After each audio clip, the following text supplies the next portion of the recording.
मुस्कान की खुशबू दिल में फूल खिलाए।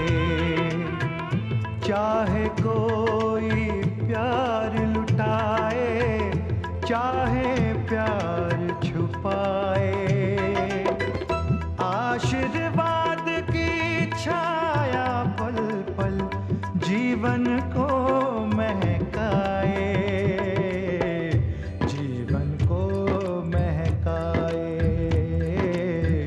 जीवन को महकाए।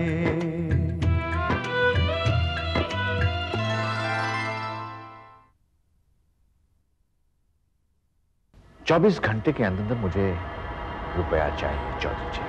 इतनी बड़ी रकम का बंदोबस्त कैसे कर पाऊंगा? उसने सिर्फ 24 घंटे की मोहलत दी है मुझे। क्योंकि चौधरी सिर्फ आप ही का दुश्मन नहीं है, आज से मेरा भी। हमारे घर का ये रिवाज नहीं है कि हमारी बहू बेटियां नौकरी करें। प्रीति नौकरी नहीं करेगी। 2 करोड़ रुपया दहेज में? लड़की में कोई ना कोई कमी है जरूर, इसीलिए वो लोग शादी के लिए इतनी जल्दी कर रहे हैं और दहेज में 2 करोड़ देने के लिए तैयार है। लेकिन अब ना तो मुझे सुभाष अच्छा लगता है और ना उसकी फैमिली।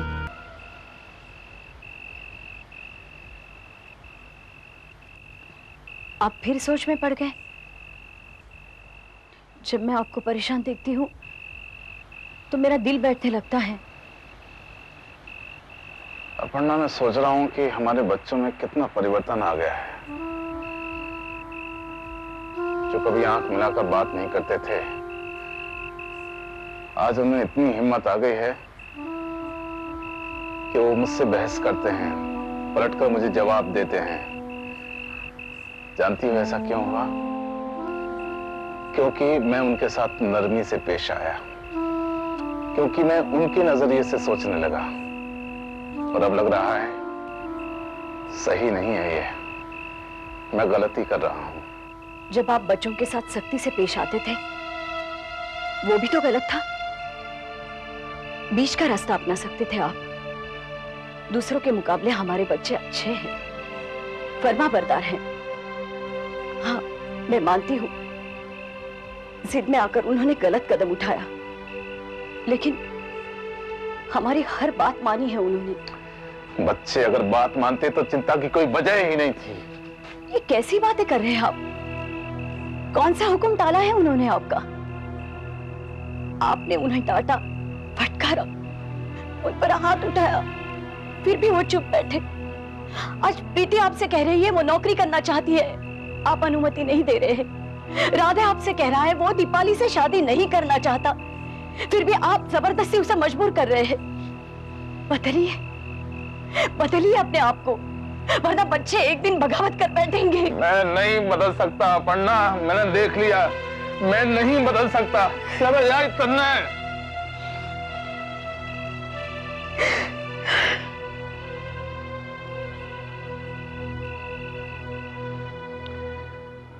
कल रात रूमा ने बड़ी अजीब बात कही। मैं रात भर इसी बात को सोचता रहा कि ऐसा उसने क्यों कहा। क्या कहा रूमा ने?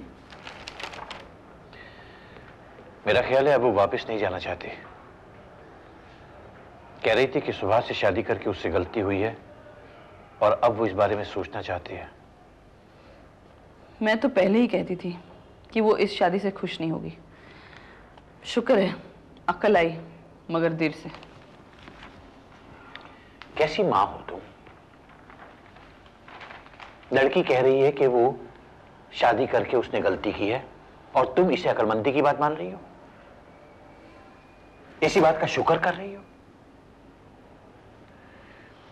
इससे पहले की बात बढ़ जाए तुम उसे रवाना कर दो, उससे कहो कि वो अपने घर वापस जाए।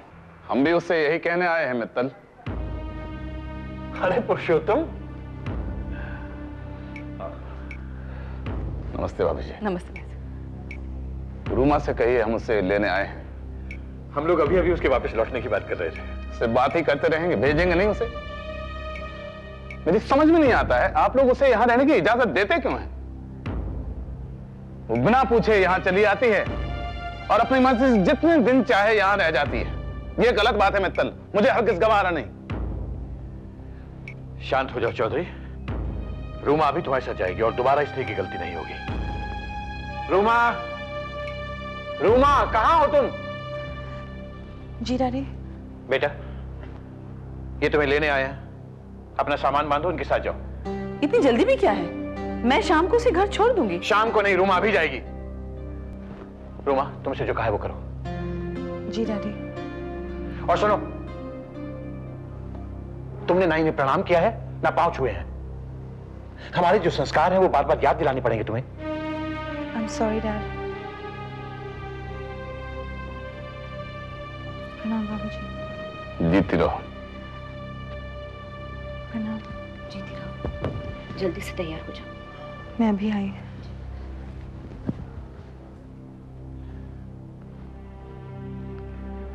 और चौधरी, बैठ जाओ भाई, आ रही है तैयार होकर। कमाल है, बच्चों की तरह नाराज होना भी तक कहेंगे आप।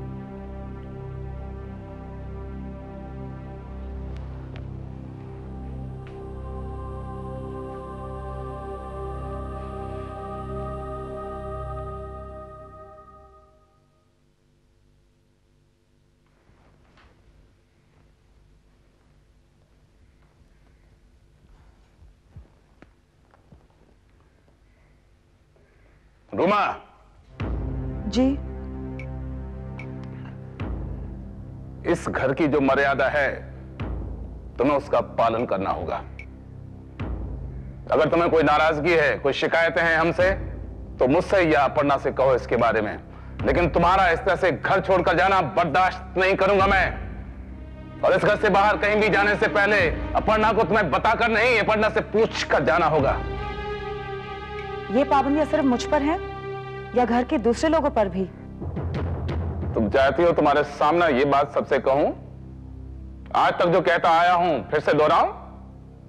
प्रीति! प्रीति! राधे! राधे! इसको ये शिकायत है कि पाबंदियां सिर्फ इस पर लगाई जा रही हैं। ये समझती है कि तुम दोनों को मैंने पूरी छूट दे रखी है, इसलिए इसके सामने सुन लो। राधे का रिश्ता दीपाली से तय हुआ है और अब इस फैसले में कोई रद्दोबदल नहीं होगा। प्रीति नौकरी नहीं करेगी क्योंकि ये मेरी मर्जी के खिलाफ है। इस घर में वही होता है आज तक जो मैंने चाहा है और वही होता रहेगा।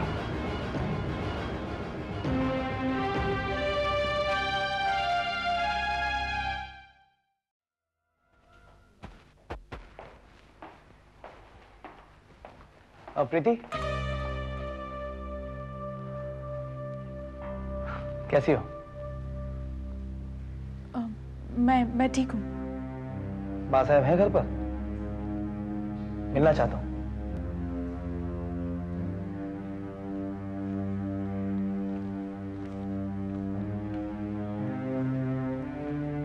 वजन तो है।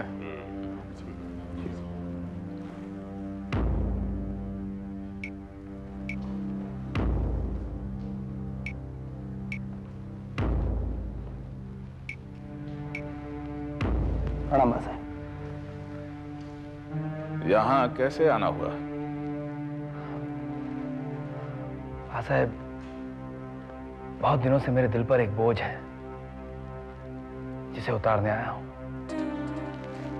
हाँ साहब, आपने मेरी इज्जत को नीलाम होने से बचाकर बहुत बड़ा एहसान किया था मुझ पर। वैसे तो आपके कई एहसान हैं मुझ पर, लेकिन इस एहसान का बदला मैं कैसे चुकाऊंगा मैं नहीं जानता।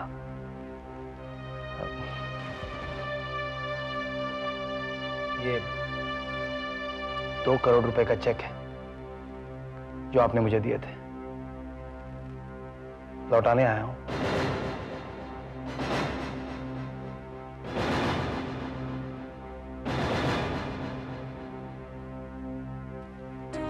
हो सकता है कि आपको इन रुपयों की जरूरत ना हो,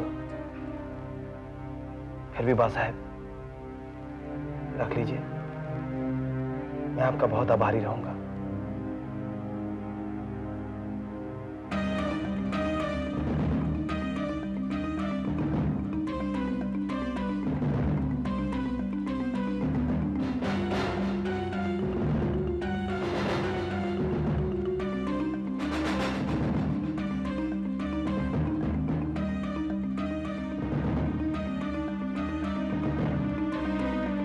चलता हूं, आज्ञा दीजिए।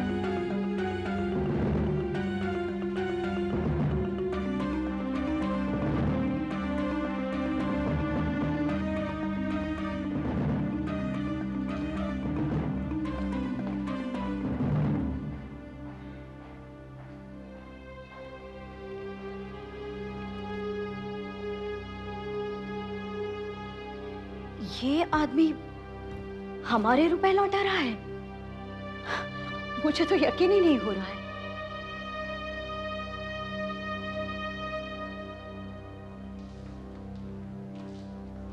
बाबूजी, यकीन मत कीजिए, ये चेक बैंक से वापस आ जाएगा। ये चेक बैंक से वापस नहीं आएगा राधे। विजय ने रुपए लौटाए हैं तो इसकी कोई ना कोई वजह जरूर होगी। वजह है पुरुषोत्तम। वो जो आदमी आया था ना, हलो सिंह, वो विजय का दोस्त है। हो सकता है तो विजय की चाल हो। एक तरफ रुपए के लिए उससे धमकी दिलवाई, फिर अच्छा बनने के लिए रुपए लौटाने चला आया। लेकिन वो ऐसा क्यों करेगा? हो सकता है प्रीति की जिंदगी में दोबारा दाखिल होने का रास्ता बना रहा है। नहीं नहीं, ये नहीं हो सकता। उसे लगता होगा कि मुमकिन है। कुछ भी हो, मेरे मन में तो यही आ रहा है कि भगवान ने इतनी कठिन समय पर हमारी मदद की, इसलिए तो विजय के मन में हमारे रुपए लौटाने का ख्याल आया। हे भगवान, तेरा लाख लाख शुक्र है।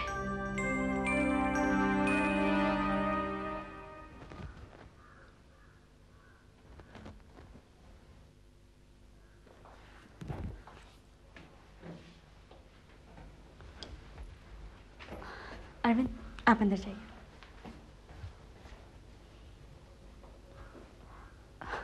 प्रीति, तुम यहाँ?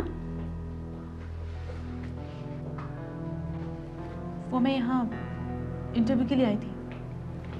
कैसा संजोग है, जहाँ मैं काम करती हूँ वहीं तुम भी आई हो।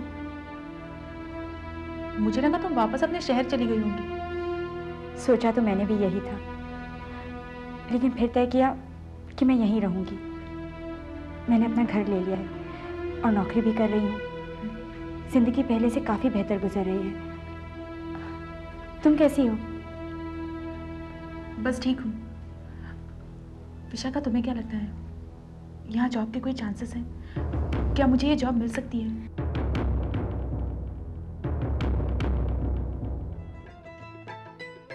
झरनों पर किसकी बंदिश है, पवन पे किसका पहरा है।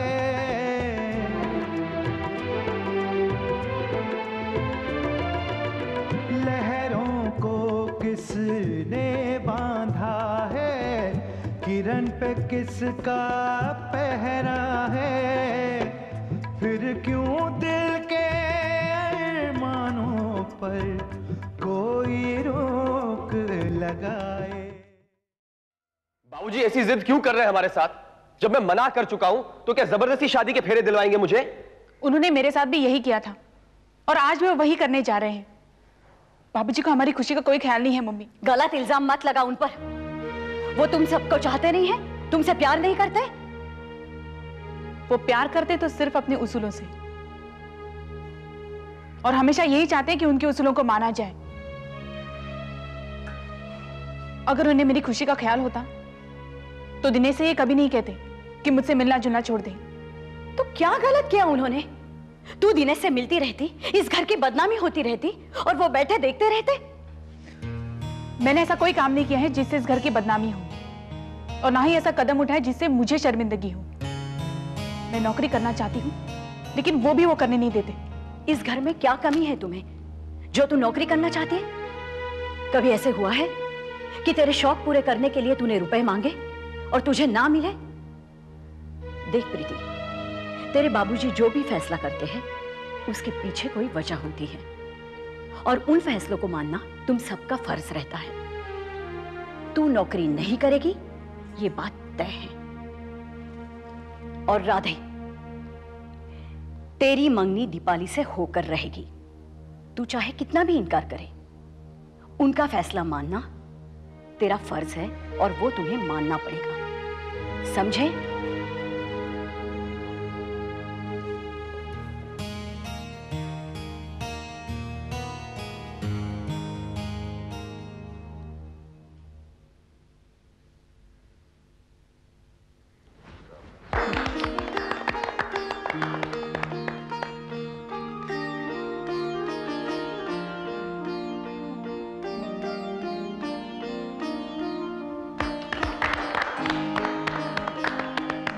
चौधरी साहब, बहुत बहुत बधाई हो। बहुत बहुत बधाई हो आपको।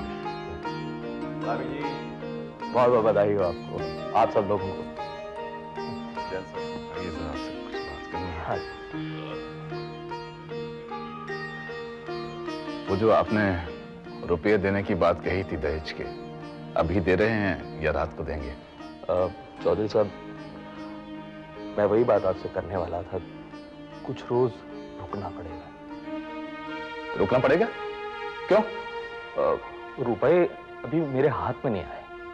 लेकिन आपने तो कहा था कि आपने जायदाद बेच दी है और मंगनी के फौरन बाद दहेज की रकम अदा कर देंगे। जी हाँ, मैंने कहा था, मैं इनकार नहीं कर रहा हूँ। जो मैंने आपसे वायदा किया था उसे पूरा करूंगा, लेकिन उसके लिए थोड़ा सा वक्त चाहिए। जब मंगनी तय हुई थी उस वक्त ये नहीं कहा था आपने, तब कुछ और कहा था, आज कुछ और कह रहे हैं। दहेज की रकम मैंने नहीं मांगी है आपसे, आपने खुद कहा था कि आप देना चाहते हैं। अगर नहीं दे सकते थे तो मंगनी होने से पहले बोलना चाहिए था, अभी क्यों कह रहे हैं? अगर मैं पहले बताता तो आप मंगनी से इनकार कर देते। भाई साहब लीजिए ना। हाँ भाभी जी, आप समझाइए ना भाई साहब को, बहुत खफा हो रहे हैं मुझ पर। आप इन्हें कहिए कि मुझ पर भरोसा रखें, जो रकम मैंने कही है मैं जरूर दूंगा, लेकिन उसके लिए थोड़ा सा मुझे वक्त चाहिए। चौधरी साहब, मेरी गुजारिश है, प्लीज मैं आपके सामने हाथ जोड़ता हूँ। नहीं, हाथ जोड़ने की जरूरत नहीं है। दरअसल मेरी अपनी कुछ जाती परेशानियां हैं जिनकी वजह से मैं अपने आप ही में नहीं रहा। आप दहेज दें ना दें, मैं आप पर कोई दबाव नहीं डालूंगा। क्या ख्याल है विजय भाई, चौधरी जी को एक फोन खड़का दिया जाए? खड़का दीजिए। रुपया भी आपका, कर्जदार भी आपका, आप मालिक हैं, बात कर लीजिए।